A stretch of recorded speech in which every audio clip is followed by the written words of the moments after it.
PDF के question में next question क्या कह रहा है।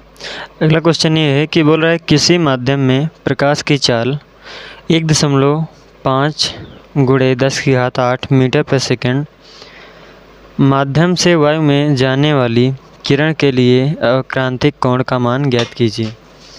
देखो इसमें तुम्हें दिया क्या है, बोल रहा है कि माध्यम में प्रकाश की चाल, माध्यम में प्रकाश की चाल को डिनोट करते हैं v से। b का मान दे दिया है कितना, 1.5 × 10⁸ मीटर प्रति सेकंड। अच्छा ये बताओ प्रकाश की चाल कितनी होती है। प्रकाश की चाल जो होती है उसको डिनोट करते हो c से। c का मान नियतांक होता है, उसको याद होगा सब लोग को, 3 × 10⁸ मीटर प्रति सेकंड होता है।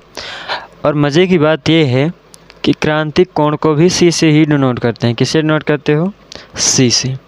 c बराबर पूछ रहा है, हमें क्रांतिक कोण का मान ज्ञात करना है।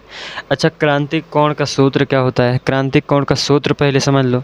क्रांतिक कोण का अगर सूत्र पता चल गया तो अपने आप लगा लोगे। क्रांतिक कोण का सूत्र होता है साइन c बराबर 1/n। ये तुम्हारा फार्मूला होता है क्रांतिक कोण ज्ञात करने का।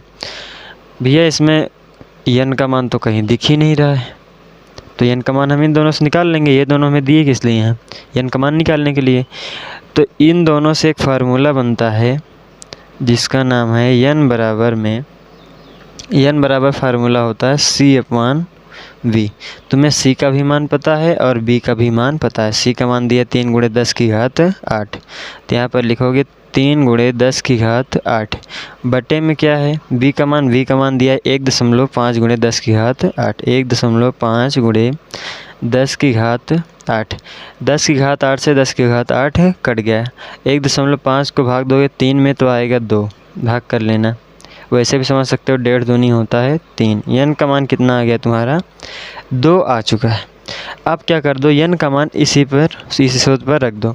देखो आगे हल करोगे तो क्या होगा, साइन c बराबर 1/n का मान कितना निकाले हो, 2। इधर क्या है साइन c, तो 1/2 को ऐसा सोचना है जो साइन में किसी का मान होता हो। 1/2 साइन में किसका मान होता है, यहाँ पर पहले साइन से लिखे रहो बराबर में। 1/2 जो मान होता है वो होता है साइन 30 अंश का। साइन से साइन क्या हो जाएगा, कट जाएगा। c बराबर में क्या आ जाएगा, 30 अंश आ जाएगा। यानी कि c का मान यानी क्रांतिक कोण का मान कितना आ गया है, 30 अंश आ चुका है। यही तुम्हारा क्वेश्चन का आंसर है।